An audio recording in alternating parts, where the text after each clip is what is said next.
It is the talk of the town. The wedding of Lord Gustav Lockwood and his new dwarven bride has been planned for months. There's a buzz in the air, as it seems as though everyone who is anyone has been invited to attend. Lords, ladies, local dignitaries, politicians, and you.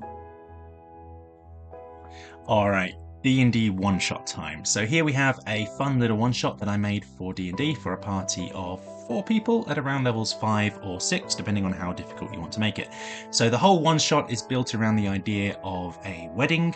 There is a very big wedding happening between 2 very important people. On the one side we have Lord Gustav Lockwood. He's a human.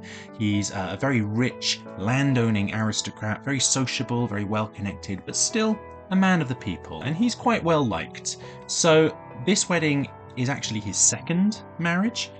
His first marriage was rather controversial. You see, back in his wilder youthful days, Lord Lockwood fell in with a group of drow and fell head over heels in love with one of their priestesses, Phoenicia.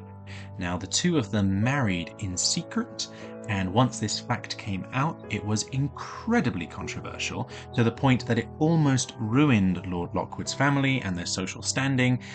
He was under a lot of pressure to divorce. He resisted, but luckily for his long-term social standing, a few months later, his wife mysteriously died.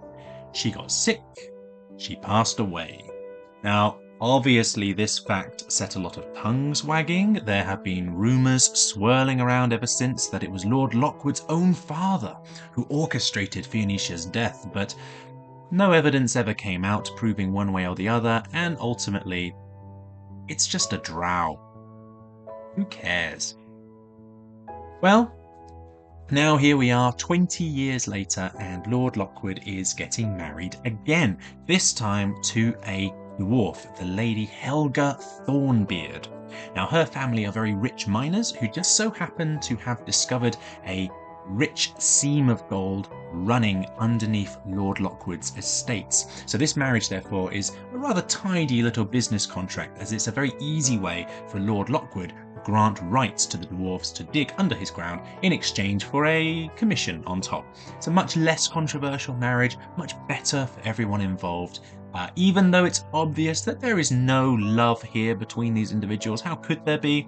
The Lady Helga has a reputation for being quite shrill, and she is substantially older than Lord Lockwood. So here we have set the scene. So before the session starts, I would hand out this invitation to your party just to kind of set the flavour for things. Ahead of the session, ask your players to come up with a reason for attending the wedding. Perhaps they could be friends of the family and they were invited. Maybe they could just be some local commoner that decided to gatecrash the wedding. Or maybe they've been hired to help with security at the event. Either way, ask them to think about what sort of gift that their character might bring to the wedding. It is, after all, customary and appropriate to bring a gift to a wedding. So ask them to bring one along, and this will become important later. Start off by reading this flavour text to your party. The Lockwood Estates are located out in the countryside, away from the hustle and bustle of the nearby city of Juliansport. As you approach, you find your way to the venue impeded by all manner of people thronging in the streets. Wedding guests, passers-by, well-wishers, street performers. You see someone selling cheap beer out of a roadside cask. Next to them, a merchant selling badly made t-shirts with the names Gustav and Helga printed on the front with a heart in between. It's bedlam. Everywhere you go, the air is filled with music, excited chatter, the distant pealing of temple bells. There is bunting everywhere. Eventually you make your way through the throng, and you find yourselves at the massive estates of Lord Lockwood, where he has set up a pavilion tent out back on his sprawling grounds with views over the nearby river and private jetty. As you enter, you see that there are easily 200 people here, and most of them are rich. The sun is already setting as you enter the pavilion, and you find everyone milling around drinking pre-meal cocktails. At this point, you can bring out the map. This is the one that I made. Feel free to tweak it as appropriate or adapt it to whatever system you use, but do give the party time to familiarize themselves with it, because they're going to be spending a lot of time here in this room. As you can see, it's a very crowded space. On the left of the map, you can see the stage where a band is wearing masks and they're performing music. In front of them, there is a dance floor. Very few people are actually dancing. We are all far too British for that. Thank you very much. On one side of the room, you have a drinks table and buffet laden with delicious food. And most of the rest of the room is given over to tables, including the head table where the bride and groom sit. Make it very clear that this whole area counts as difficult terrain for the party due to how many people are here. Finally, you have the ice statues. There are 4 of them in total. You can add more if you like. Scattered around the room, each statue depicts either the Lord Lockwood or the Lady Helga, looking very proud and authoritative.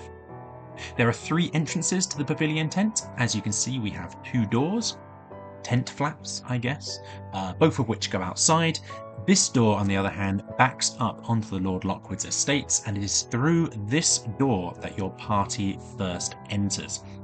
Have your party arrive one by one. There is an announcer at the door here who will announce each person as they arrive. You know the type of thing. Now introducing Prince Durandal of the Red Hand. That was one of the players in my group when I ran this one. But this is not only the chance for your party to introduce themselves, it is also here that they encounter their first roadblock. Before you see, there is a chest here filled with items, and as your character enters, the announcer, he pulls them to one side, not only to find out who they are, also to say, "I'm really sorry, but we cannot allow weapons into the pavilion. Could you please stow them over here in this chest? I promise they will be looked after. We're not anticipating any violence here." So of course, in order to enter the pavilion and start the session, the party are going to need to store their weapons away. Now, of course, whether the players actually decide to do this or not, that's entirely up to them and you. In my particular case, my party decided to swindle their way past it, and they rolled high enough, so I allowed it. One of them was pretending that his wizard staff was actually a walking stick, you know, the old Gandalf special.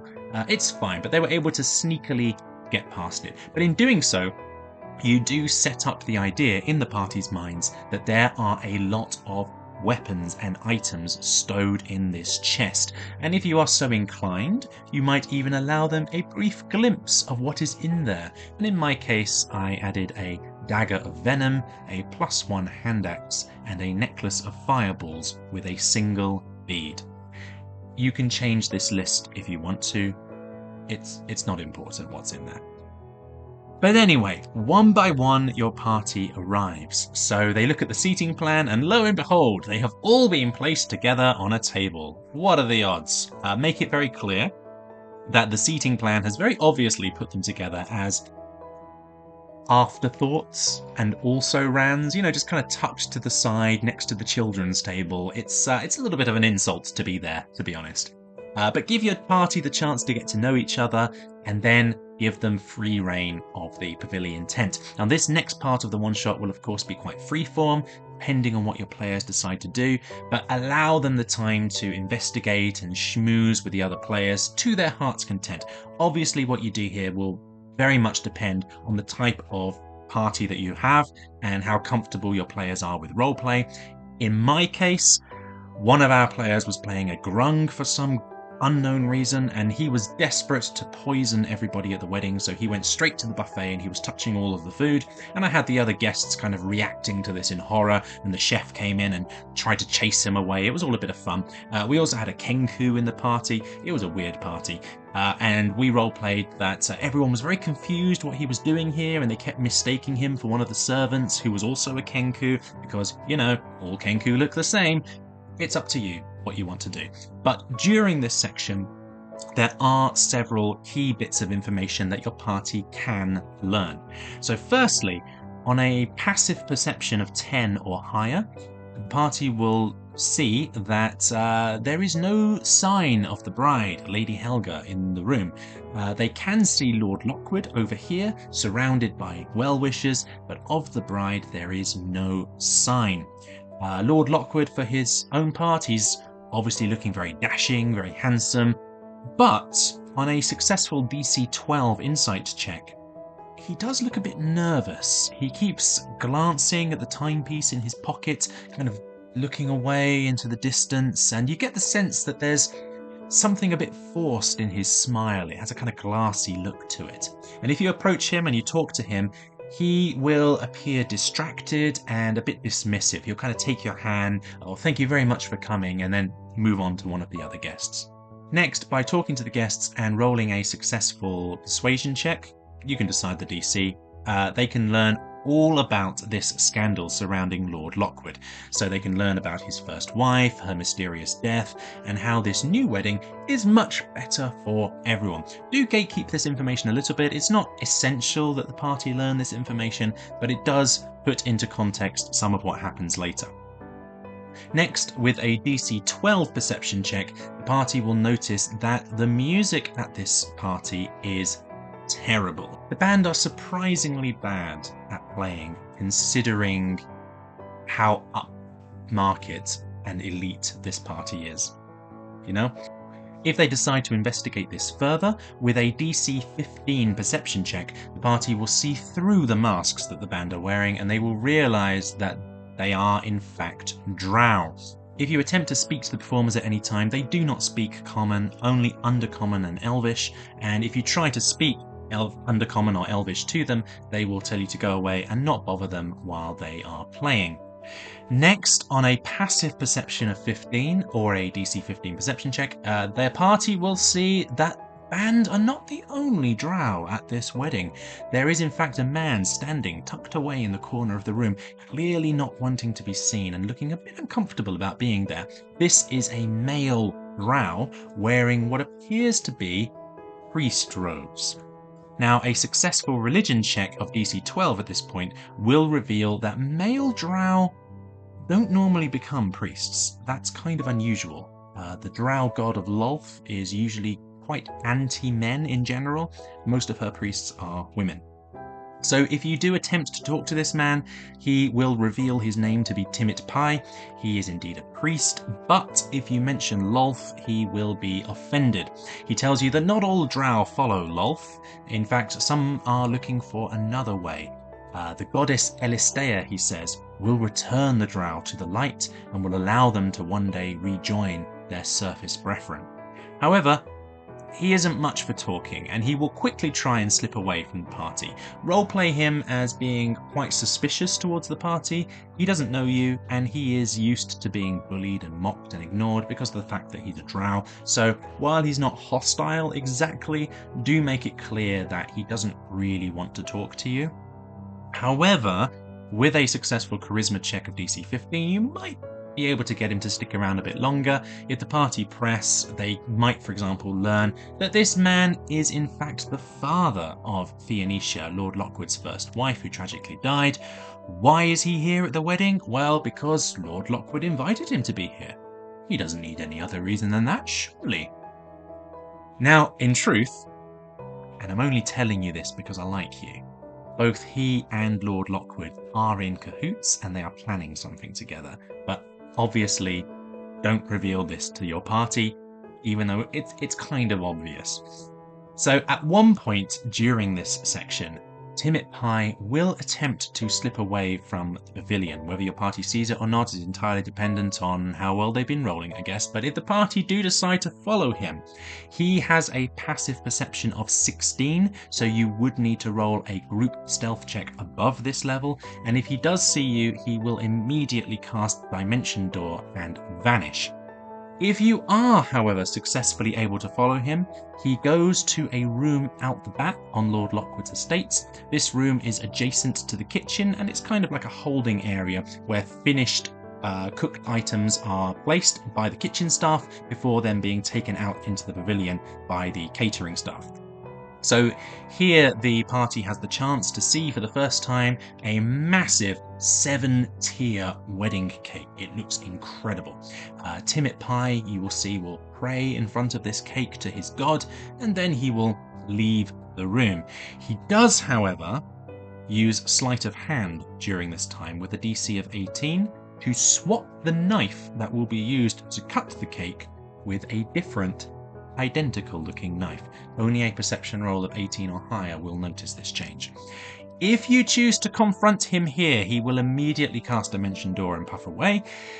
We are far down the rabbit hole now. I need to say to you, this is a massive sidetrack from the actual events. I do not expect your players to get here, and if they are in this place, then your party is doing incredibly well and probably is playing with loaded dice. But I need to point this out to you because there's always a chance that it could happen.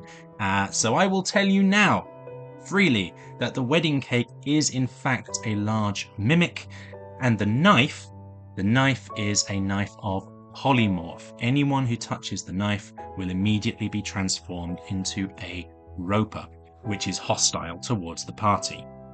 Now, if the party chooses to deal with this here, then you're going to need to very quickly create a different battle map to the one that I've made, because that is not where this fight should take place, but it is essentially the same fight anyway.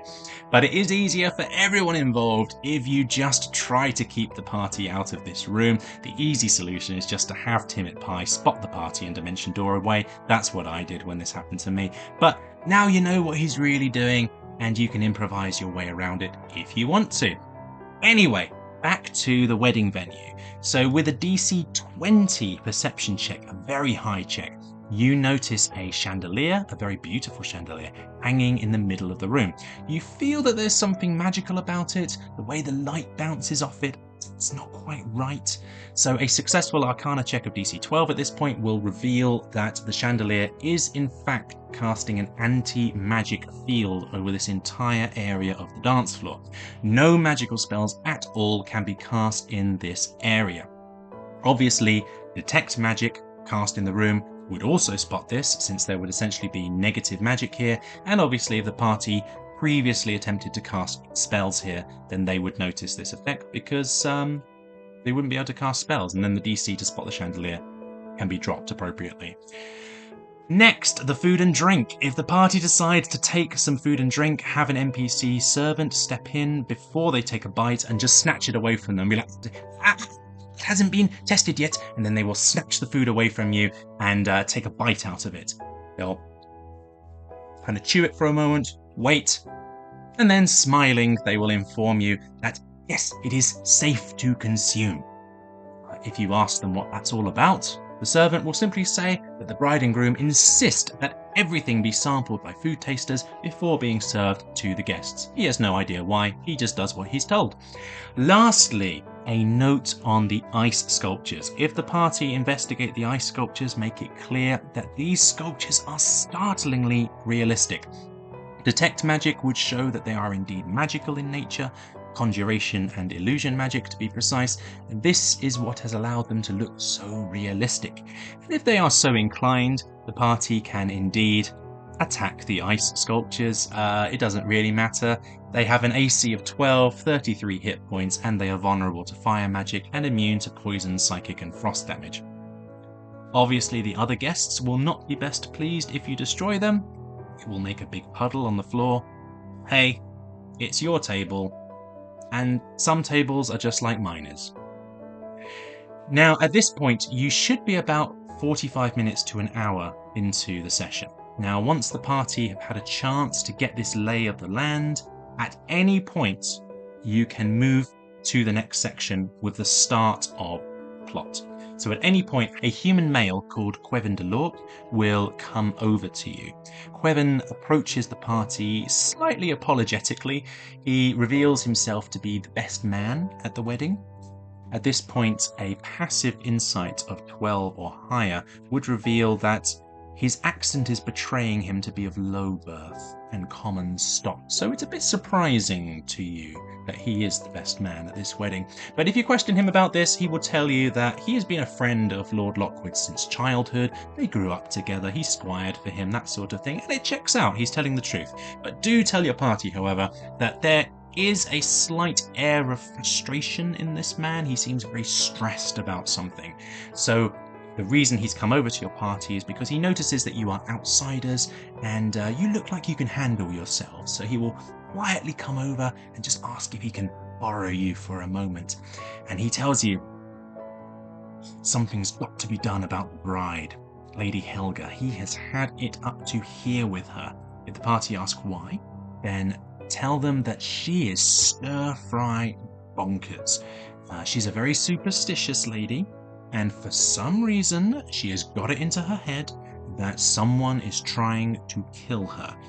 A few days ago, she received a premonition, a bad dream about her wedding, and she is now convinced that something bad is going to go down. Which, he will remind you, is impossible. They've taken every precaution. He will remind the party that they're confiscating weapons at the door. There are food tasters tasting all of the food. There's an anti-magic field over the dance floor. There isn't a single blade in this entire room. The only knife, he will stress, allowed in this room is the one that's going to be used to cut the cake. And Lady Helga has insisted that she be the only person allowed to touch that knife. So hopefully you can see where this is going, but yes, in case it's not obvious, the bad dreams and the premonition were put into Helga's head by Timid Pie, the priest, and the idea of only she being allowed to touch the knife is Lord Lockwood's idea, so he is such a clever man, isn't he? But yes, don't reveal that to the party. But if the party do ask Quevin to speculate why she's like this, have him reluctantly admit that, well, it's probably because Lord Lockwood's first wife was rumoured to be killed, and, you know, that would make anyone skittish at their wedding, wouldn't it? But either way, they can't get her to get out of her room. She's been locked away in her room for this entire party. They can't get her to leave. And this time, her problem is with the gifts. She swears that someone has sent her something that's going to kill her, like a bomb or something, and she won't be happy until every single gift has been checked thoroughly. She doesn't want to do it, Quevin doesn't have the time to do it, and so the party, he asks, can you please check the gifts? He then takes the party out back to the ladies' changing room where we meet the Lady Helga the bride for the first time. Here, make clear the following information. 1. The Lady Helga is crying as you enter. Roleplay her as very shrill and not very pleasant to be around. Her ladies in waiting are fussing all over her, and she's just very diva-like. Just, oh, it's terrible, oh, it's dreadful, just like this. 2, she is not a very pretty woman. She's very blocky, shall we say, bulbous, hairy as well. She did shave this morning for the event, but, you know, she's already starting to get 5 o'clock shadow. 3, her dress is the most beautiful thing about her. It is the most expensive looking gown that you have ever seen, and on her head is a tiara containing a diamond the size of your fist. If you ask Quevin about this, he will tell you that this is the largest diamond that has ever been dug up in the dwarven's mines. It was dug up by these dwarves on Lord Lockwood's estates, hence why this marriage is such a lucrative idea. This gem alone is worth well over 20,000 gold pieces, he says. It is a massive diamond. However, any attempt from the party to try and steal this diamond will fail. This is a plot necessary diamond. Lady Helga is surrounded by many ladies in waiting, and this diamond is very obvious on her head. If they attempt to steal it, the party will be spotted and kicked out of the room immediately. So anyway, big pile of gifts. The bride is being insufferable, and just kind of here, I just had a bit of fun with it. I knew what it was that the party had brought to the wedding, and so I roleplayed that it was these items that Lady Helga was freaking out about. So, for example, when I ran this, one of my party had brought some rare tea leaves, and she was convinced that these tea leaves were some sort of poison. And the party member told her, no, it's tea. And she scoffed at him and said, who would give tea as a wedding gift? Oh, what a terrible gift. No, it's clearly poison. So yeah, you can have fun with this, you know. But anyway, Quevin enters the room, and you can see that he is just done with things here, and he gives Lady Helga a stiff bow, and he says, "My lady, your husband's looking for you.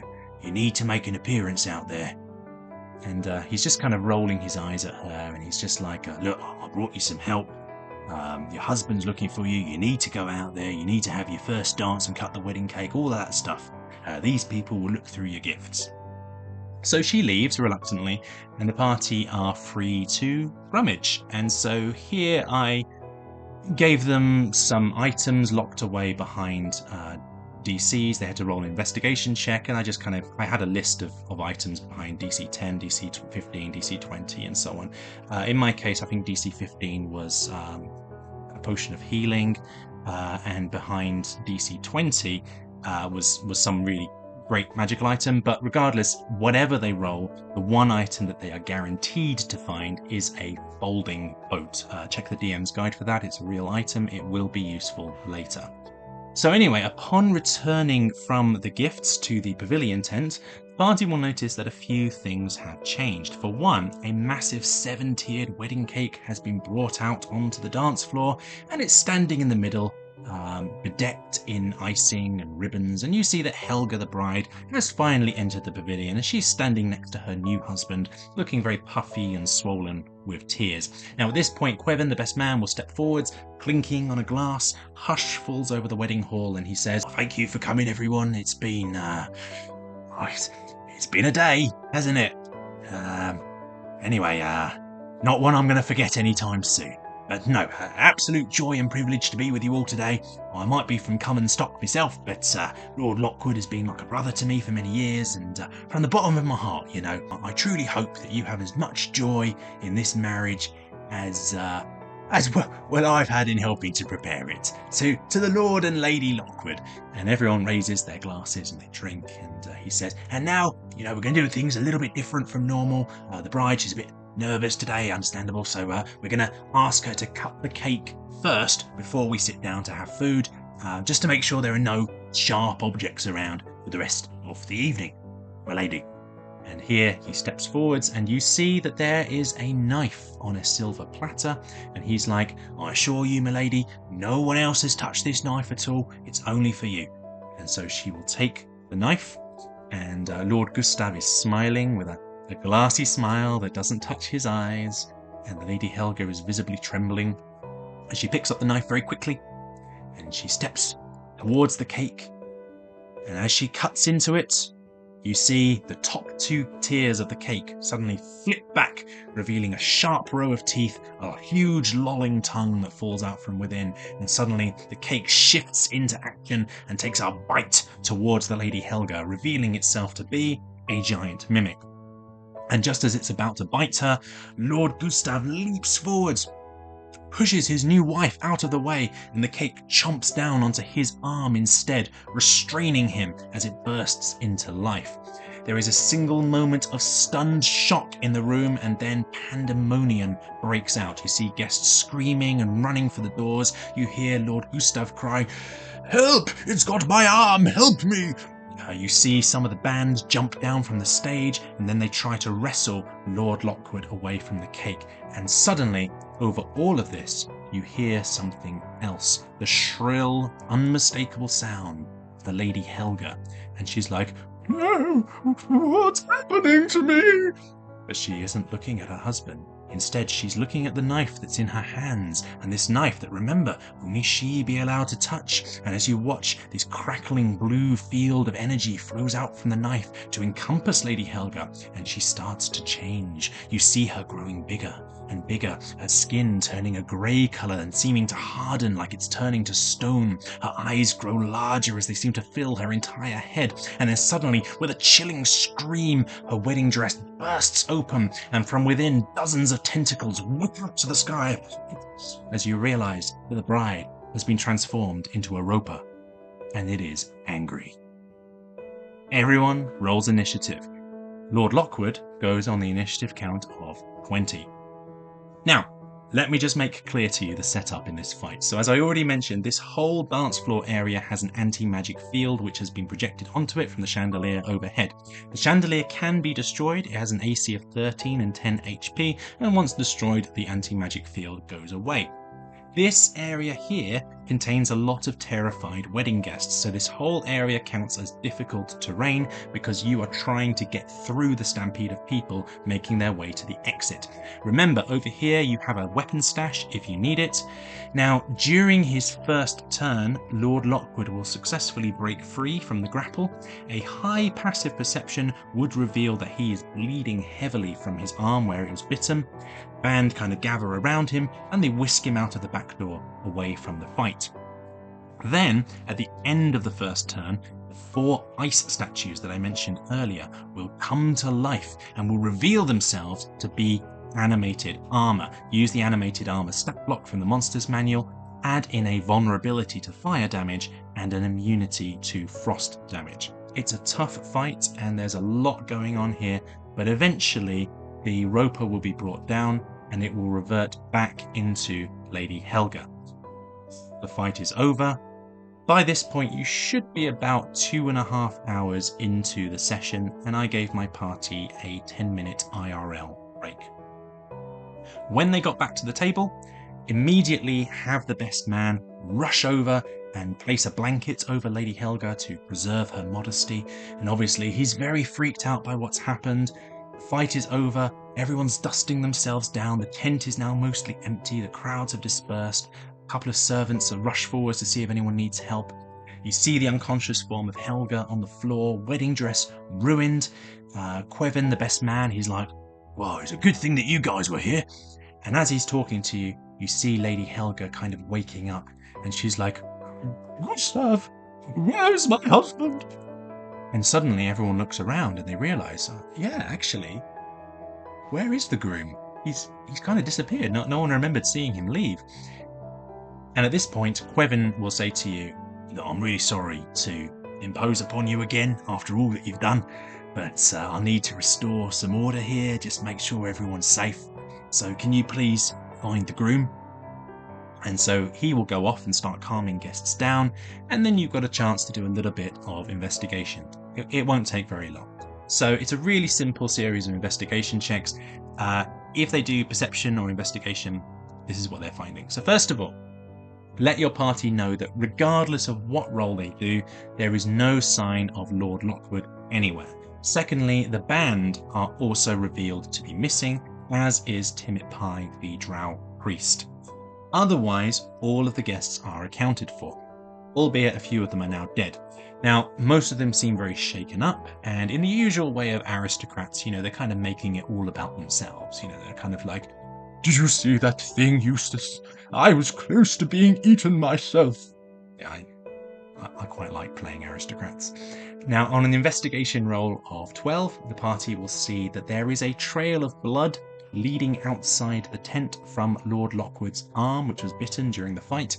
It is dark outside, however, and so you will lose that blood trail pretty quickly unless you can roll another perception check with disadvantage.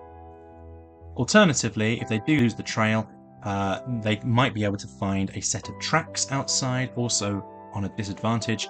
This would involve an investigation check at disadvantage, and they would find some tracks which lead down towards the jetty. Alternatively, if they are not able to find this, then finally their final chance is with an insight check, which would allow them to realize that based on the trajectory of where the blood trail was going, they have probably continued to head down towards the river.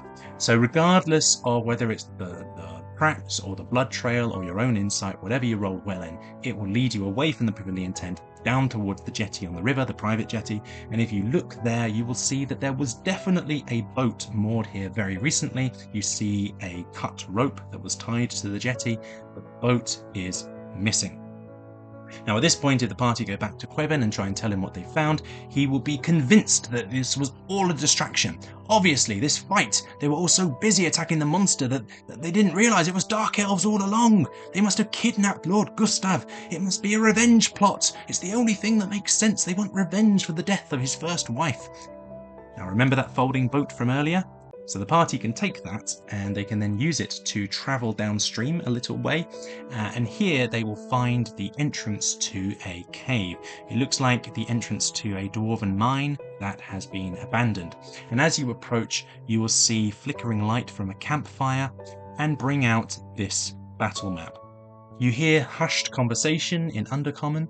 There are 4 drow on lookout and 2 giant lizards. You recognise the drow as being the masked magicians from the party, and if you stay and watch, periodically a 5th drow will emerge from the cave with something in his hands, provisions maybe, and he will load these onto a boat. Now, obviously it's too far to see what those things are, it's dark. They might be provisions of some kind. It looks like someone's going on a long trip. Now, at this point, you can choose to fight the drow, or you can choose to parley with the drow. It depends on your party, but it doesn't really matter what you decide to do. If you do try to speak to them, they will be shocked to see you, but they will respond either in Undercommon or Elvish that they don't want bloodshed, and besides which, you're too late to stop it anyway. Stop it? Stop what? You ask. And at this point, they will reluctantly kind of nod their head as if to kind of follow us inside the cave.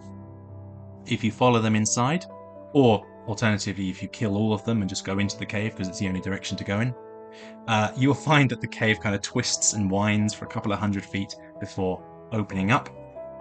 And you will see the drow kind of hanging back at this point, not out of fear, but more out of a kind of reverence or respect you haven't seen from them before. And as you walk deeper inside the cave, you see that it starts to get brighter. There's torches here, and further inside you hear chanting, distant, melodic sound of arcane words that almost sound familiar and yet seem to be on the edge of hearing, as though you're less hearing the words than feeling them. And in front of you, as you enter, there is an altar, an empty altar. 2 familiar figures stand on either side of this altar. Timit Pie, the drow priest, on one side, Lord Lockwood on the other, still wearing his wedding attire, but no longer looking jittery and nervous. In fact, he's looking enraptured. And they stand next to this altar, this plinth, and all around them you see radiant energy blazing in complicated, swirling patterns. Timit Pie, the priest, is uttering magic words, a spell which none of the party will know because it is a 9th level spell. This man clearly knows what he is doing. Lord Lockwood will see you standing there, and he gives a small frown, but he does call out and he says, "My friends, you've come to bear witness. It's fitting.